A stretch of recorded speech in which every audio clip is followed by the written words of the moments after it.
I'd like to call this meeting to order. It's the Parks and Recreation Advisory Commission, February 4th, 2014, and start time is 4:05. Items listed on the agenda may be taken out of the order presented. Two or more agenda items for consideration may be combined, and any item on the agenda may be removed or related discussion may be delayed at any time. Backup material for the agenda may be obtained from Beverly Bridges, City Clerk, at the City Clerk's office at the 495 South Main Street, and second floor, or on the city's webpage at the www.lasvegasnevada.gov. Just want to make sure with the clerk that we're in compliance with the open meeting law. Yeah. Okay, moving on to item number 3. Public comment during this portion of the agenda must be limited to matters on the agenda for action. If you wish to be heard, give your name for the record, the amount of discussion, as well as the amount of the time any single speaker is allowed may be limited. Do we have anybody coming forward for item number 3? Seeing none, we'll move on to item number 4.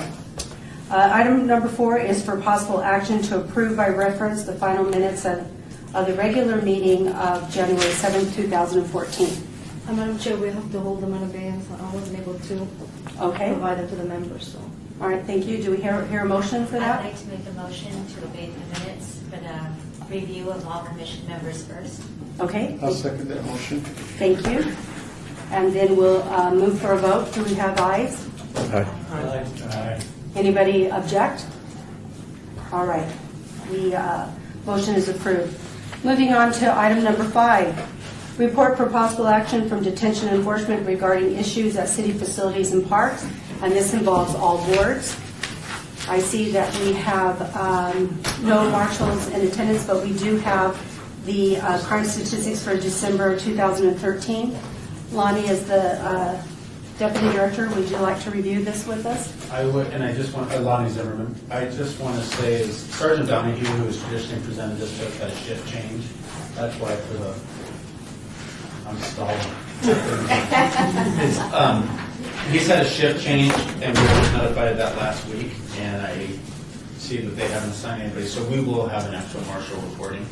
If anybody's got questions, I'd be glad to, if we want to review this real quick, I'd be glad to take note, and then have those specifically answered at the March Parks and Rec Board meeting.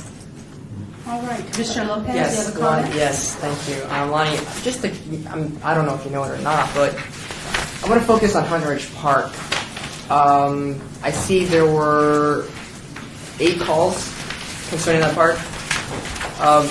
The question would be, what kind of calls were those? That's pretty much it.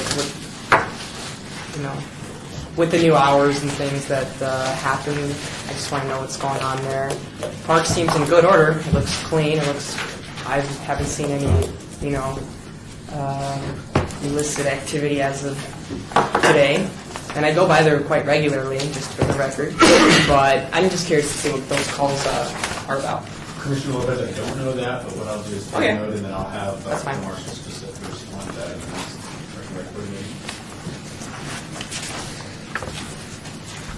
Okay, any other comments from the commissioners regarding the crime statistics report and D&E? Okay, we'll turn the time over to Chair White, moving on to the agenda. All right, apologize for being a little bit late. I was getting pressed. But we'll move on to number 6, report for possible action from field operations regarding city parks, all wards. It's a good place to be. Just sit here so you can microphone. Oh, gotcha. All right. Good afternoon, Commissioners. Daphne Garza with Operations and Maintenance, Parks and Open Space, and I'm responsible for all the maintenance for our parks and facilities, all the landscape maintenance. So I was invited to this meeting, and I thought I'd share with you guys some of the stuff we've been doing and we've been working on in our parks.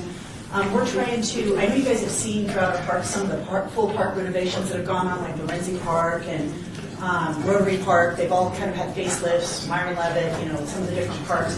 We and Operations and Maintenance are also working on upgrading and replacing our assets throughout the parks, not just wholesale parks, but the little assets within the parks.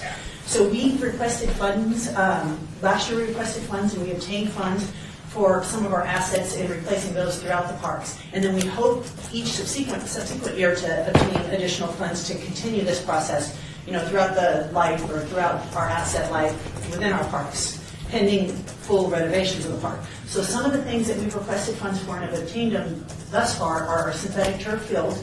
We managed to replace 4 synthetic turf fields under this current budget cycle. We did Kellogg Zaire fields 6 and 7 and Ed Fountain fields 1 and 2, the soccer fields. So those have been completely replaced, and we have brand new fields there. And we want to continue working through our fields as we prioritize them as they age and have those fields replaced within a timely manner so that we can maintain that asset and keep that asset safe and playable for everyone. Another one is our tennis courts. We do at least 2 different things with our tennis courts. We either resurface them or we do a complete remove and replace. Well, so far this year we resurfaced 2 of our tennis courts, and we're almost through most of our tennis courts as far as resurfacing goes. We're going to start recycling next year through some of the existing courts. But we took care of Mountain Ridge and Garheim with resurfacing. And then this year, I don't know if you guys have seen it, but out at Wayne Bunker Park, we are doing a complete removal and replacement of our tennis court facility out there, those 2 courts. So you'll see brand new tennis courts out there because they were beyond the life of resurfacing, so we actually had to go in and do a removal and replacement there, and that was at Wayne Bunker Park. And then a couple of the other things, we've had some, this year we've had some tree projects. We've been doing some tree replacements.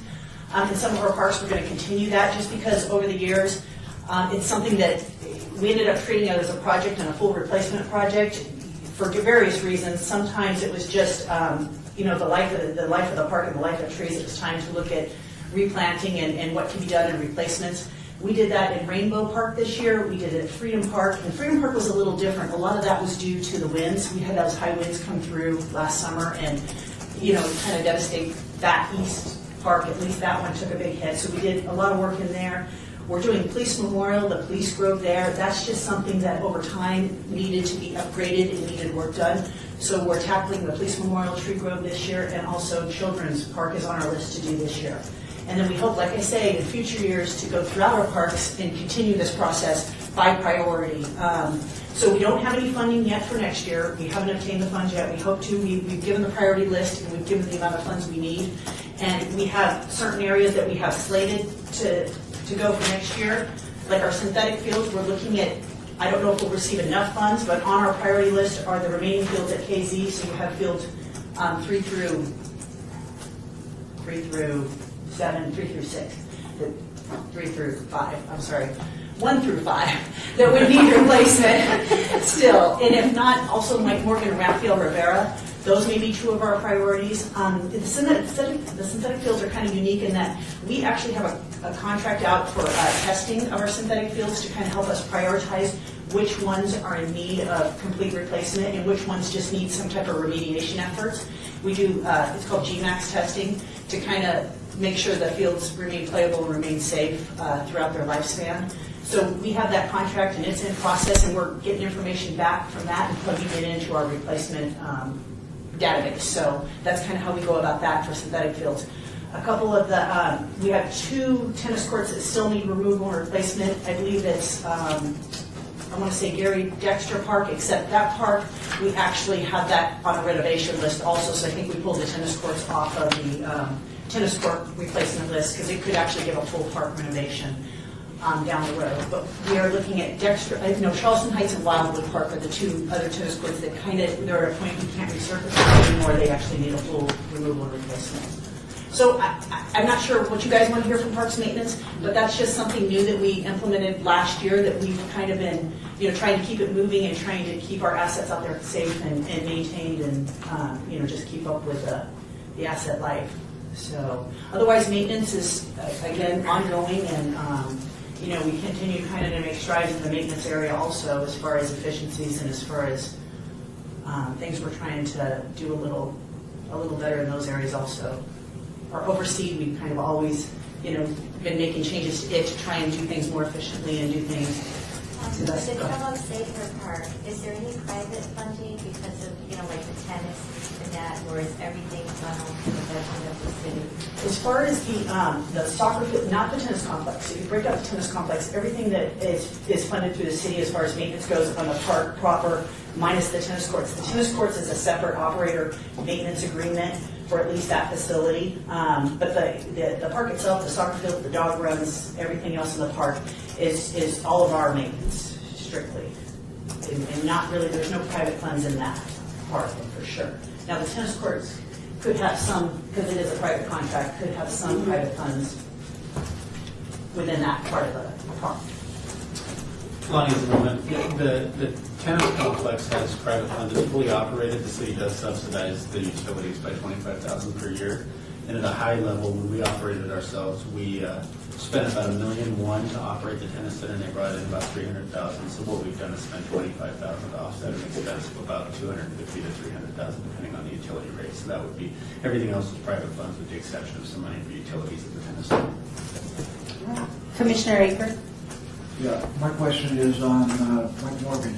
Is it the soccer court that you're working It's the on? synthetic, it would be the soccer court that it's between Mike Morgan, Raphael Ravel, and Kellogg Zayers. We're going to get the testing back and see which fields are the priority to do a remove and replace. But we are talking the synthetic soccer field. Just out of curiosity, are the flags also part of the maintenance program? The Flag poles and the flags themselves? The poles would be part of and the flags itself, yeah, that's what we replace those periodically, yes, that would need to come Is on. that periodically, or does it go upon how much damage there is to the flag? You know what, that's not one of the assets. I kind of went over our larger assets that we kind of define a life for, and we have a replacement life for that. Flag poles really are, we do our playground equipment, we do our exercise equipment. Flag poles, maybe because there's two things that trigger, it's probably the cost of the asset and maybe the quantity of the asset that kind of trigger us giving a lifespan to it and looking at a replacement. Oh, I meant the flag itself. The flag, okay, that again, that wouldn't be triggered under the asset replacement as much as that's just part of operating funds. So we will go out and replace flags as needed. And that's not necessarily something that's just going to come out of our maintenance. That's going to be regular maintenance as opposed to asset replacement. So yeah, we would do that. Okay, I was asking specifically because I guess the flag at Kellogg, one of the residents had contacted me to let me know that the flag was ripped out there. Is it which flag is it, do you know? The American flag. The American flag, okay, yeah, we will get on that. And they took a picture of it. Looked pretty. Okay, pretty right. Some of the Yes, stripes we were will. actually separated. We will fix that. Thank you. Commissioner Lopez? Bob Stupak Park, when's that slated to open? March, right? March 16th. Okay. Have they figured out an hour yet? Or? 3:30, yeah. Or is that 16th? March 16th? I'm sorry, 13th. Or 13th? March 13th. March 13th. Okay. 3:30. Don't go on the 16th, Commissioner. Thanks. Any other questions for Daphne? Daphne, I just want to bring to your attention that there was several months ago I talked to you about playground surface replacement at Mirabelli, Yes. and it appears that what was a problem at that time was corrected, but it looks like there's other big spots there again. Okay. So it appears that it needs to be looked at again to see if there's more areas that need to be replaced. Sounds good. We'll look into that Mirabelli, right? Thank you. Yeah, the park on the west side of the city. Very good. All right, moving on. Thank you, Daphne. It was a great report. Appreciate that. All right, moving on to number 7, report for possible action regarding Nevada continuity of operations planning.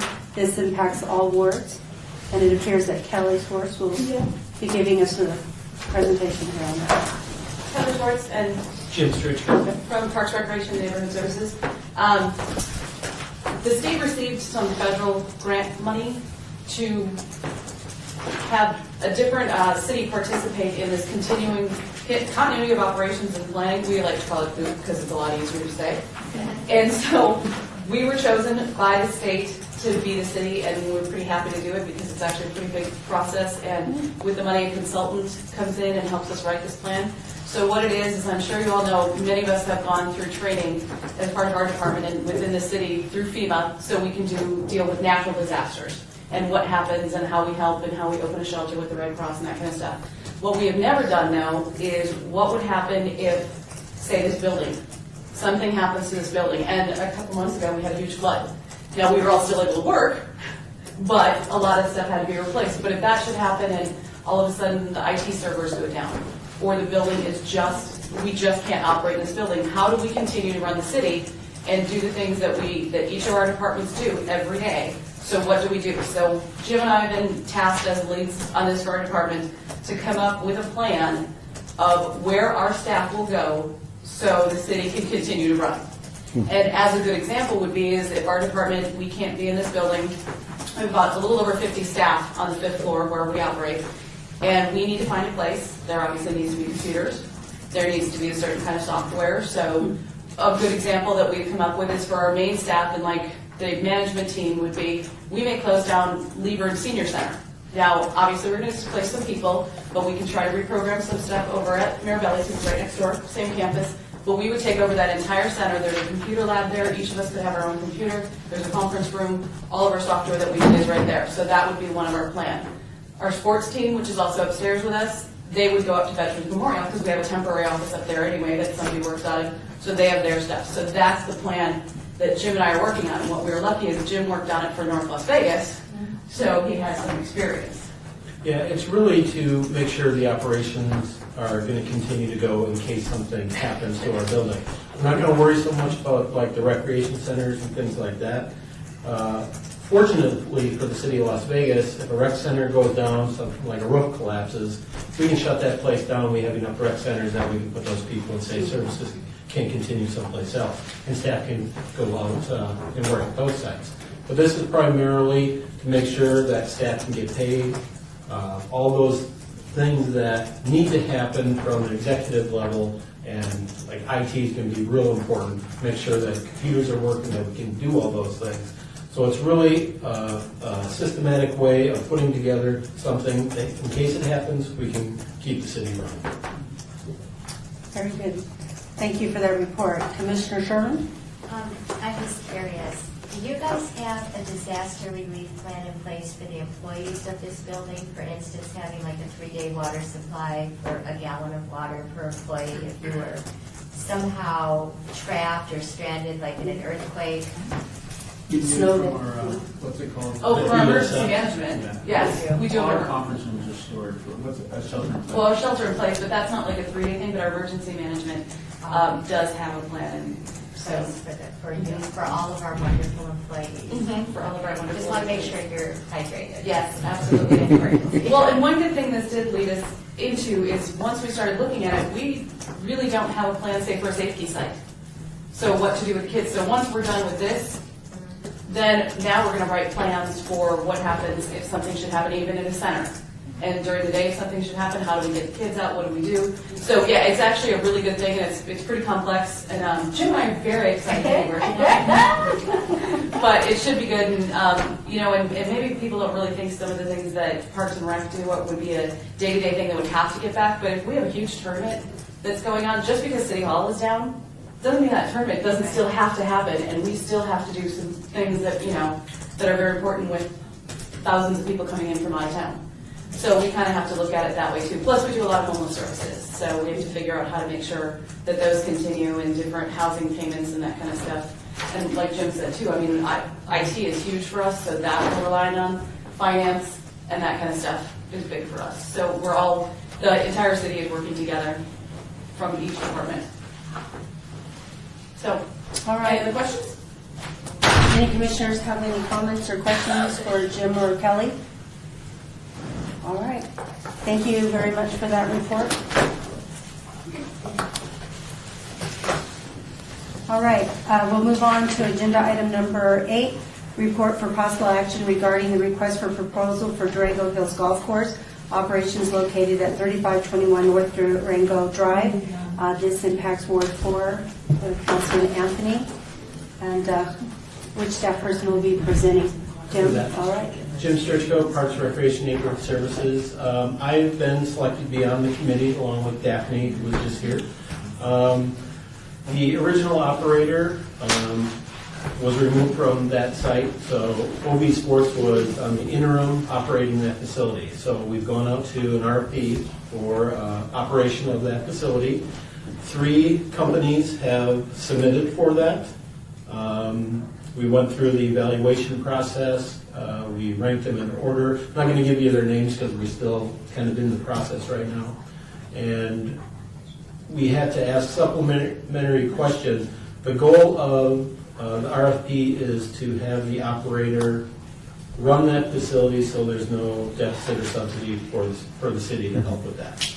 A lot of the companies didn't address that question, so we had to do some supplementary questions. After asking more specific questions, one of the companies dropped out, so we're left with two. So I think the next plan on the agenda is to bring those two companies back, interview them a little further, get some more detailed questions, and make a decision off of that. So I'm thinking they're going to probably do that within the next 2 months, so hopefully by about June, we should have one operator in place.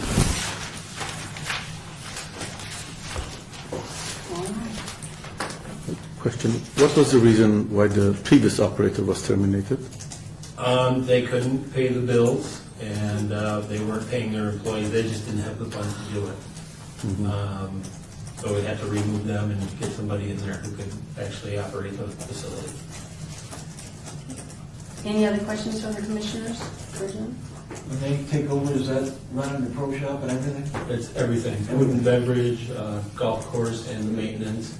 And the biggest expenses, believe it or not, is the water. That's really what the biggest expense is for any golf course. So they got to generate enough revenue to make all those, to be able to pay all those bills. And make money. And make money at it, too. Very good, thank you for the report. I just want to make a comment on the record that Commissioner Chair White had to leave for a family matter that came up after his arrival, and just want to let everybody in the room know that it's all good, but he's not going to be in attendance at the remainder of this meeting. So I will continue on with managing the meeting. We're moving on to item number 9, citizen participation. Public comments during this portion of the agenda must be limited to matters within the jurisdiction of the Commission. No subject matter may be acted upon by the Commission unless that subject matter is on the agenda and is scheduled for action. If you wish to be heard, give your name for the record, the amount of discussion on any single subject, as well as the amount of time any single speaker is allowed may be limited. Excuse me, Madam Chair? Yes. If you could have Ms. Young speak. Hi there. Would you like to address the Commission today? Well, I'm from the Clark County School District, and I was told that I was on this committee. The school board, I'm a school board trustee, and we identify different people to be on different committees, and this was one that I was told to be here. I'm a little late, got lost. Well, we welcome you. What is your name? Linda Young. Hello. I just want to let you know that this is the Parks and Recreation Commission for the City of Las Vegas, and each of the 15 board members that sit on this board are assigned by and appointed by the council. So unless you received a council appointment, which I have not been advised, nor does it appear staff or the clerk who helps manage that, we're not aware that you've been appointed to the commission. So you might have been misdirected possibly to come to this meeting. But I would like to introduce you to Lonnie Zimmerman, who's the Deputy Director, and after we adjourn, you can speak to him. He is the full-time staff that represents the department. Well, why don't I, while you guys are doing this, let me make a phone call and find out Okay. what's going on, okay? Very good. We're just step out for a minute. Yeah, very good. And then that way you can have that discussion and find out maybe where you were, if there was a possible meeting that you could be missing. And then we won't hold you up. Is this the Park and Rec? This is the Park and Rec Commission, and we're in public participation at this time. Okay.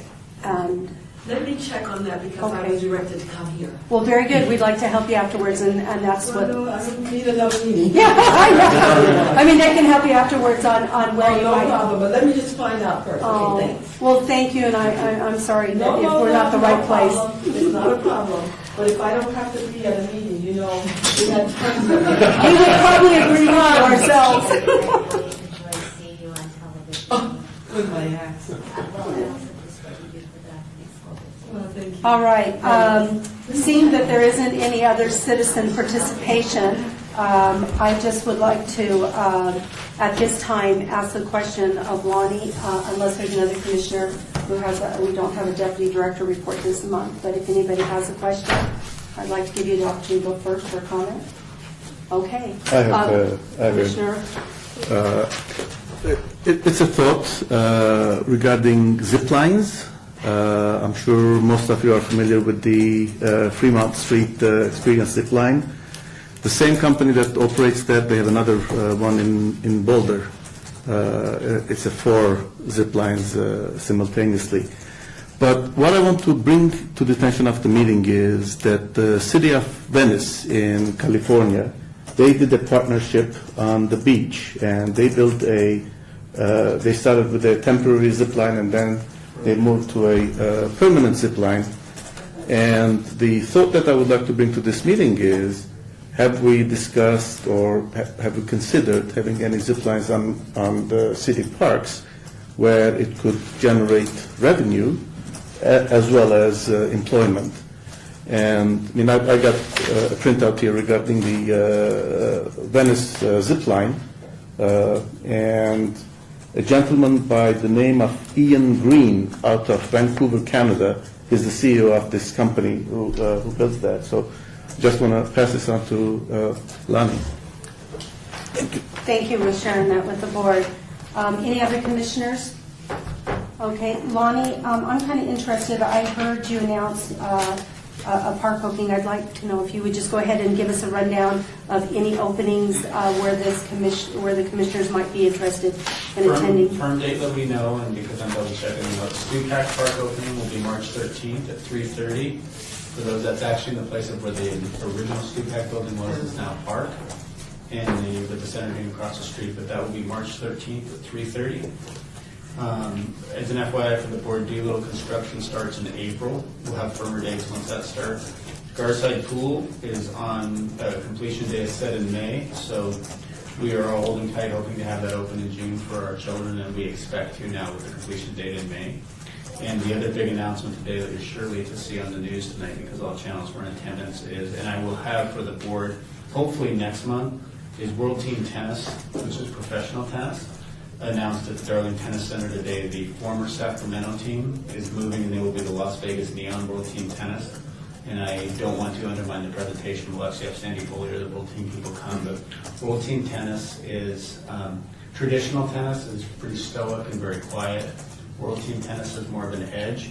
It's typically the folks that are working themselves up to a higher tier, but each respective city has a world-renowned player that's usually recognized. Ours will obviously be Sam Querrey. The draft, and they will draft in the next 2 months their actual playing team. The other notable names involved in World Team Tennis in other cities is Andy Roddick, plays out of Austin, Texas. I believe it's Venus Williams out of Washington, D.C. John McEnroe still involved. So there's a headliner with every city, and I will have them present at the next board meeting. And then it will actually take place in July in the evening for, I think it's a 7-day period, where they actually play their home matches and that'll be at the Darling Tennis Center. So that's pretty exciting. All right. Thank you for that review. It is. She's part of the rundown. Commissioner Lee. Any objections to the economic impact of having the team here? I'm sure it's been done today at the press conference. It wasn't, but they do a lot of due diligence, and we'll make sure I'll take a note, Commissioner, to see if they can report that into their presentation. Okay. Date been set for the skate park at J.C. Levitt? No, not yet. I know it's June or something, right? It just started. Yeah, oh, I know, but... We'll keep that in mind. Sorry. Continue to update that. All right. Any other public participation for agenda item number 9? Then we'll move for adjournment. I'll move for adjournment. All right. Adjourned. 4:35. All right.